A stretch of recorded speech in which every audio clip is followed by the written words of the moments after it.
2020년 1인당 국민소득이 G7 이탈리아를 앞섰다. 이거를 보면서 굉장히 가슴에 벅차오르는 분도 계시긴 할 텐데, 조금 보면은 왜냐? 유럽의 지표가 더 많이 후퇴했기 때문이다. 그러니까 우리나라가 올라서 역전한 게 아니라 같이 빠졌는데 쟤네 집 망했다는 거죠. 그쵸? 이탈리아가. 우리는 넘어졌는데 쟤네는 뭐 완전히 추락을 해갖고 좋은 게 아니라 쟤네가 먼저 많이 넘어졌다는 거고, 우리나라 상황은 어떠냐? 좋았냐? 작년엔 당연히 안 좋았고요. 믿기지 않겠지만은 코로나가 오기 전에 2019년도에 국민소득이 10년 만에 최대폭 감소했습니다. 그때 얼마였지? 33,000달러가 넘었었는데 2018년에 2019년에 32,000달러로 한 300달러 이상이 1년 만에 감소를 했어요. 코로나 이전에. 그리고 코로나가 터져서 다시 감소했죠. 물론 저 때는 이제 달러 표시이기 때문에 원화 약세 뭐 이런 게 영향을 미치긴 했는데, 이 차트를 보면 2018년이 우리나라 최고점입니다. 33,000. 2019년에 31,000. 지금은 3만 초반? 코로나니까 2020년 작년에 아직 발표가 안 됐는데 한 정도 내려왔겠죠. 하지만 뭐 다른 이탈리아나 이런 데는 이렇게 내려왔다는 거죠. 그래서 우리가 조금 더 좋다는 건데, 하여튼 뭐 이렇습니다. 2년 연속 지금 감소를 했고, 안타깝게도 우리나라 GDP 성장률은 뭐 모든 나라가 마찬가지지만 우리나라는 조금 더 가파르게 지금 쫙 내려가고 있죠. 지금 이렇게 해서 마이너스죠. 코로나 때문에 마이너스까지 지금 내려와 있는 상황인데, 옛날에 한번 말씀드렸지만 국민소득 항등식이라는 게 있습니다. 우리의 GDP를 어떻게 하면 늘릴 수 있냐, 유명한 식인데, 국민소득이라는 거는, GDP라는 거는 개인 소비 아시죠? 정부 지출, 그러니까 개인이거나 정부거나 투자, 우리가 얼마나 공장 많이 짓고 막 투자하는 거, 그리고 수출해서 수입 뺀 거, 순수출, 이렇게 만들어지는데, 투자는 우리나라 지금은 투자할 데가 별로 없잖아요. 도로 깔고 무슨 뭐 댐 짓고 건물 짓고 반도체 공장 정도는 있는데 뭐 그럴 게 많이 없으니까, 많이 개발된 나라일수록 투자가 이끌어가는 시대가 좀 저물기 마련이고, 그 다음에는 우리나라 이거였거든요. 순수출, 수출주도 국가. 우리가 배울 때 90년대 뭐 00년대 10년대 계속 수출했는데 뭐 2010년대에 수출이 잘 안 되니까 옛날에 한번 말씀드렸지만은, 그 다음에 정부 정책이 주로 어디로 가냐면 개인 소비를 늘리는 걸로 가요. 이쪽을 늘려서 GDP에서 뭘 해보겠다. 순수출은 요즘에 좀 어렵더라. 중국도 그렇고. 어차피 이건 안 되니까 투자는 좀 어렵다고 보면은 외부에서 투자가 또 들어오면 좋은데, 대한민국에 뭐 이렇게 개발할 게 많이 없으니까 투자가 많이 안 들어오잖아요. 그래서 미국이나 일본처럼 개인 소비로 뭘 해보자. 미국은 개인 소비 비중이 장난 아니죠. 소비의 나라죠. 68%. 뭘 그렇게 많이 쓰는지. 이 나라는 번 거보다 많이 쓰잖아. 이렇게 GDP를 미국처럼 소비를 팍팍 해서 우리도 좀 GDP를 커보자. 그것 중에 아이디어 중에 하나가, 이번 정부는, 정치적인 얘기는 아니고, 이번 정부는 야 그러면은 소비를 늘리기 위해서 중하위 계층의 소득을 올리자. 그게 요즘 많이 나왔던, 옛날에 뭐 소득주도 성장, 뭐 소주성 뭐 그러잖아요. 소득을 높여서 소비를 늘려서 GDP를 늘리자, 이런 정책을 폈어요. 뭐 잘 되건 안 되건 그거는 형님들이 생각을 하시고. 자, 그런데 문제는, 정치적인 얘기 아닙니다. 자, 댓글창 일부러 안 보고 있어요. 자, 보시면은 이게 우리나라 GDP에서 차지하는 비중인데, 안타깝게 이번 정부 말고 지난 20년간 민간 소비가 오히려 줄었어요. 그럼 뭐가 이걸 대체했냐? 정부 소비가 대체했어요. 서로 상쇄했죠. 민간 소비가 오히려 줄고 정부 지출이 오히려 늘었어요. 민간 소비가 왜 줄었냐? 길게 봤을 때 민간 소비는 당연하겠지만 형님들이 버는 돈과 그 다음에 번 것 중에서 얼마나 쓰냐, 소비 성향의 함수겠죠. 내가 얼마나 돈을 벌고 그 중에서 얼마를 쓰냐, 이런 함수인데, 소득은 그래도 어떻게 좀 잘 늘었던 것 같아. 그래도 문제는 소비 성향이 바닥으로 가고 있어요. 이미 2010년 11년부터 시작해서 2017년 얘기 나오는데, 이제 한국은행 레포트를 여기 나오는 자료들을 쭉 보여드리면 18년까지죠. 쭉 내려오고 있어요. 소비 성향이. 한마디로 돈이 갖고 있어도 소비를 안 해. 심지어 가처분 소득이 증가해도, 요 노란색입니다. 요게 소비 성향이 계속 뒤로 가. 그러니까 뭐 소비를 해야 소비로 뭐 GDP가 늘어날 텐데 돈을 안 써. 물론 여러 가지 이유가 있겠지만은, 그래서 한국은행 레포트에서는 이런 얘기를 해요. 2012년 이후에 가계소득과 역행을 하며 뭔가 소비 성향 변동에 구조적 변화가 발생했다. 2012년을 전후하여 9년 전. 지금으로부터 한 8년, 9년 전에 뭔가 변화가 생겼다는 거죠. 기존하고 다르게. 소비를 잘 안 하는 구조적 변화가 생겼다. 그래서 한국은행 레포트에 따르면은 생각해보는 거죠. 이 레포트 쓰신 분들도. 고령층 가중이 좀 늘은 것 같아. 고령층 가구가 늘면 아무래도 할아버지 할머니들은 돈을 잘 안 쓰시니까 소비를 잘 안 하는 게 아닐까? 라는 생각을 해요. 실제 보니까 고령층이 늘긴 했죠. 근데 문제는 고령층뿐만 아니라 전 연령 소비 성향이 하락했어요. 내려오고 있죠. 전 연령이 소비를 잘 안 하네? 그럼 소비가 늘어난 거를 보니까 의료, 보건, 국외 소비, 해외여행 가느라고. 이거는 코로나 때 박살이 났는데, 의료, 보건은 소비가 늘었는데, 그럼 왜 뭐가 줄었냐? 교육, 식료품, 의류, 음식. 여기 좀 빠진 거잖아요, 이렇게. 뭐가 줄었어요?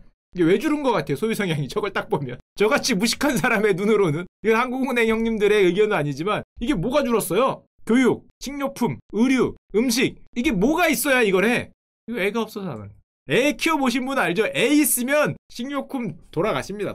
애가 있어야 옷을 사지. 야, 내 옷은 20년도 입어요. 내 뭐 사이즈가 변할 게 있어야지. 낡으면 사는 거지. 10년도 입고. 애가 있어야 교육을 하는 거지. 음식도 야 어른 둘이 있으면 라면 먹지. 좋은 게 뭘 필요하겠어. 낙과 뭐 이런 거 주문하고 있는 거고. 애가 있어야 뭐 나가서 외식이라도 하고. 이게 전부 다 제가 느끼기에는 소비 성향이 줄어드는 게 과거에 비해서 애기가 없죠. 당연하겠지만은 민간 소비가 GDP를 이끌 수 있을까? 출산율이 그렇게 바닥으로 가고 아기가 없는데 우리가 민간 소비에서 GDP를 이끌 수 있을까? 어떤 소비가 이끄는 성장을 할 수 있을까? 물론 이런 말씀을 하십니다. 부모 세대에 비해서 소비를 덜하는 거는 뭐 부채 상환이 증가했다던가 주거 비용이 물론 이런 거 진짜 주거 비용이 늘고 사람들이 고령화되고 근데 애가 없으면 제 경험에 애가 없으면 소비를 안 해. 저는 저 PC방에 살 때 한 달에 100만 원이면 행복했어요. 물론 인간의 삶은 아니었지만 야 100만 원이면은 먹고 살고 게임하고 컴퓨터 2대도 켰어. 그때 뭐 요즘에는 뭐 PC방비 오른 것도 아니니까 이게 애가 없으면은 그래요. 근데 옛날에 많이 보여드렸지만 지겹긴 하지만 또 돌아왔으니까 잠깐 보면은 놀라운 숫자들 몇 개 보여드리겠습니다. OECD 합계 출산율이에요. 자 한국 보이죠? 이게 0.92도 옛날 겁니다. 2019년. 지금은 여기 있어요. 야 이게 어떻게 이럴 수 있을까? OECD가 우리나라가 1등인데 뒤에서 2등은 1.2가 넘어요. 우리만 0.8 얼마 나왔어요 지금 0.9도 아니고. 이게 압도적으로 이렇게 이 나라는 뭐야? 이스라엘은 왜 애를 셋이나 낳지? 이스라엘은 뭐지? 더 신기하네 이 나라는. 하여튼 뭐 그렇고 평균이 1.63입니다 2020년 0.8 얼마이기 때문에 평균이 우리나라의 2배다 게다가 우리는 나홀로 기록 경신을 하고 있다. 까만색입니다. 뒤에 있는 회색은 OECD고 나홀로 기록 경신. 이게 까만 건 우리나라밖에 없죠. 신기해 진짜 신기해. 어떻게 이럴 수 있는지 모르겠는데 까만 선이 아웃라이어예요. 아웃라이어. 이거 어떻게 이럴 수 있나. 그것도 0.9 뭐 저거 훌륭한 숫자죠. 왜냐하면 2020년은 지금 0.85명 얘기가 나오고 있어요. 2018년에 이미 세계에서 유일하게 0명대 들어갔는데 2020년은 작년 0.85명 이하 예상을 하고 있고요. 올해는 어떻게 예상하냐? 한국은행에서는 이건 안돼 0.7은 너무하잖아. 0.7은 이게 어떤 숫자냐면 여기잖아요. 평균이 1.63이에요 0.7 얼마는 반도 안 되는 거야. 반도. 이게 가능한 숫자입니까? 과거에 예측했던 뭐 이게 있어요. 과거에 뭐 어떻게 되고 출산율 시나리오 따위는 이미 다 안 되죠. 다 시나리오가 그런 미친 숫자를 예상을 안 했기 때문에. 그러면 여러분들이 얘기하시더라고요. 결혼을 많이 안 해서 그런 거 아니냐. 맞습니다. 그것도 맞죠. 혼인율 하락폭이거든요. 이것도 OECD죠. 우리나라 혼인율 하락폭이 나홀로 미쳤어요. 결혼도 안 한다는 거죠. 일본의 혼인율 하락폭은 2배가 넘고 한마디로 차트로 보면은 혼인이고 출산이건 다 안 해. 그냥 애쉬 안 해. 이렇게 줄어드는 이쪽이 혼인율, 이쪽이 출산율이에요. 이렇게 차트 뚫겠다. 차트 뚫겠어. 차트 축 다시 만들어 주시기 바랍니다. 0.8밖에 없어서 차트에서 보이질 않으니까 축 조절이 필요해요. 축 조절. 여기도 4가 뭐야? 좀 낮추고 여기도 0.8 축 조절이 좀 필요한 게 내려가고 있는데 그러면 결혼 말고 요즘에는 사실혼 그냥 사는 거 아유 안 되죠. 우리나라는 선비의 나라인데. 야야 우리나라가 얼마나 근엄한데. 사실혼 따위는 전 세계에서 제일 안 하죠. OECD 중에. 사실상 없다고 할 수 있습니다. 야, 스웨덴은 30%야. 대충 사는 거죠. 대충 마음에 들면 대충 살아. 30%면 3분의 1을 대충 사는데 우리나라 어디를 감히 족보 있는 가문의 집안이 무슨 남녀 7세 부동성 모르나 이 사람아. 1점이 없죠. 전 세계에서 거의 유일합니다. 어디 사실혼 따위를 말이야. 엄마한테 저 누구랑 저 같이 살고 싶어요 그런 싸대기 맞죠? 남자건 여자건 이 정신을 차리라고 임마. 내가 그러라고 널 키웠냐. 아직도 뭐 그런 시기이기 때문에 뭐 동거 하는 게 좋냐 안 하는 게 좋냐 아직 그런 얘기를 하는 시대죠. 그렇기 때문에 어디 감히 그 유교적 전통과 법도가 있지 그런 것도 않습니다. 만약에 사실혼을 한다. 그럼 애를 낳냐? 안 낳죠. 근데 괜찮아요. 친구가 있어요. 아까 전에 안 보여줬는데 한국과 일본이 여기서는 야 손을 딱 맞잡고 저 두 나라는 사실혼을 하는 거를 얘기를 안 하는 건지 모르겠는데 하여튼 하지도 않고 애도 안 낳아. 친구가 있습니다. 역시 유교적 법통이 훌륭한 동아시아의 친구죠. 저 일본은 좀 의외이긴 한데 하여튼 뭐 이런 거에서는 우리랑 같이 손잡고 있으니까 이건 뭐냐 이 칠레는. 사실혼 관계이면은 73%가 애를 낳죠. 프랑스도 장난 아니죠? 칠레는 뭐지? 일단 사실혼만 하면 애 낳고 보네? 하여튼 우리나라는 유교적 전통이 강하기 때문에 어디 그런 되도 않는 이런 음란한 소리를 하냐고 이제 뭐 그런 얘기가 나오는 나라고. 그럼 낳더라도 그러면 어떻게 낳냐? 이것도 진짜 대단한 게 아니 우리나라는 무슨 애를 나홀로 33살에 낳아. 평균 출산율이. 아니 우리나라 사람들이 동안이어서 그런가? 보통 30살인데 우리나라만 33살에 낳아요. 산부인과가 잘 돼 있어 그런가? 어떻게 이렇게 또 혼자서 볼록 이것도 아웃라이어죠. 압도적인 연세를 자랑하고 이러다 보니까 하나 나면은 둘을 못 낳죠. 나이가 많아서. 이게 20년 전만 해도 안 그랬어요. 10년 전만 해도 안 그랬는데 20년 전에 믿기기 어렵겠지만 여성의 평균 초혼 연령이 26.5세였습니다. 00년도에. 26.5세면은 남성은 얼마요? 남성은 29.3세. 그러니까 20대 중반이면은 남자가 여자가 결혼을 했어요. 요즘은 다 30대죠. 초혼 연령이 20대 결혼한 사람이 별로 없죠. 평균이 30을 넘어가 버렸고 게다가 그게 문제가 아니라 긍정적인 결혼관, 결혼은 어떻게 하면 좋거나 뭐 하면 좋다, 뭐 반드시 해야 된다 합친 게 옛날에는 20년 전도 아니고 08년도 10년 전에는 60%가 넘었는데 지금은 반퉁 났어. 30%를 떨어졌어. 야, 이게 반퉁이 났어. 반퉁이. 뭐 뭔 일 있었냐 이거 중간에. 뭔 일 있었는지 모르겠지만 이제는 뭐 그런 얘기라고 한마디로 결혼 실패, 아이 실패, 우리는 0.7명. 이런 와중에 소비가 GDP를 이끌어주는 성장을 될까? 근데 제 생각에는 소득이 정말 많이 늘면 모르겠는데 한계 소비가 늘 가능성이 뭐 해외여행 많이 가면 또 모르겠다. 근데 한계 소비가 애가 이런 바닥인데 애 없는데 소비가 이끌어줘서 GDP가 될까가 의문이고 기본적으로 여기에 대해 성장을 하고 싶으면은 야 0.7이 뭐야 이거 야 우리나라 무슨 외계인인가? 화성에서 왔나? 어떻게 뭐 우리나라만 이럴 수 있어요. 이거를 생각을 하는 게 GDP에서도 누가 보더라도 뭔가 될 텐데 뭐 그냥 그런가 봐. 될 수도 있다. 끝. 되나 보다. 야 이게 뭐 수출 조금 안 되면 그렇게 난리인데 뭐 이거 이렇게 되는 거는 뭐 그냥 그러나 보다 뭐 이러고 있고 이제 이런 뉴스는 이제 진부하잖아요. 오죽하면 인구가 줄었다. 그런갑다. 뭐 신생아 역대 최저다. 그런갑다. 원래 그렇지 뭐 이렇게 정말 그 신기한 모습을 보여주고 있고 또 지금 신문에 많이 나오는 거 그럼 저출산 명목의 예산 출산 예산 46조 이거 찍혀 나오는 겁니다. 세목에 저출산 예산이 46조 출생아 수 27만 명 저같이 또 이런 거 좋아하는 사람들은 계산해보죠. 죄송합니다. 좀 저렴해서 27만 명에 계산해보면 신생아 1인당 예산이 1억 6천이에요. 저출산이니까 키워야 되니까 8세까지 해서 8세까지 대충 뭐 이거 곱하기 8 해보면은 한 240만 잡고 그러면은 0세에서 8세까지 해도 1인당 예산이 2천만 원 가까워. 근데 안 되는 거죠.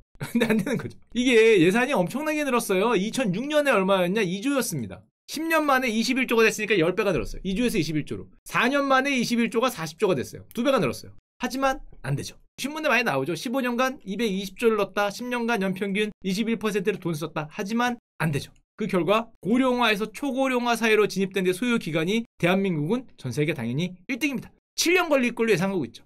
남들은 50년 걸리는 나라도 있는데 고령인구 비중 일본이 그렇게 노인이 많은 나라다. 걱정하지 마세요. 이미 우리는 추월을 사실상 확정은 뭐하고 예약했습니다. 여기 나오죠. 예약. 한 2030, 40년쯤 되면은 고령인구 비중 올라가는 거 보이죠. 어디 감히 우리 위에 쓰려고 그래. 대도 않는 거. 일본하고 뭘 해도 이겨야죠. 손가락 길이도 우리가 길어야 되기 때문에 뭘 해도 걱정 마세요. 곧 이 추월이 예상이 돼 있고요. 자, 그러면 정부 기관이 한 말이에요. 돈을 왜 어떻게 썼어요? 했더니 저출산 문제 직접적으로 관련된 정책에 투여된 예산이 별로 없다. 부모는 체감하지 못한다. 야, 얼마를 썼는데? 얼마를 썼는데? 이게 뭐야? 실제 출산과 관련된 것이 많지 않다. 교수님 얘기죠. 교수님 얘기. 실제 출산과 관련된 것이 많지 않다. 그럼 뭐 하는 거야, 그럼? 정말 죄송한 얘기인데, 템플 스테이, 하여튼 뭔지 모르겠지만은, 어디에 쓰인지 모르겠지만은, 그건 이제 교수님들이나 그런 분들이 해야 될 거고, 제가 얘기할 건 아닌 것 같고, 실제 출산된 것과 관련이 많지 않으면 안 되지. 어떻게든.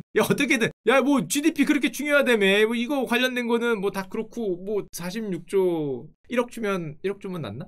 1억 주면 나으실 겁니까? 1억 주면 난다. 안 돼요? 1억 안 돼? 1.5억. 야, 3억은 욕심 아닙니까? 솔직히? 야, 3억 얘기하면 누구야? 3억은 좀 세잖아. 야, 이거는 집 주면 난다고. 야, 집은 요즘에 평균이 9억이라며. 어떻게 줘? 집은 좀 힘들고. 3억은 좀 세지. 3억은 1억?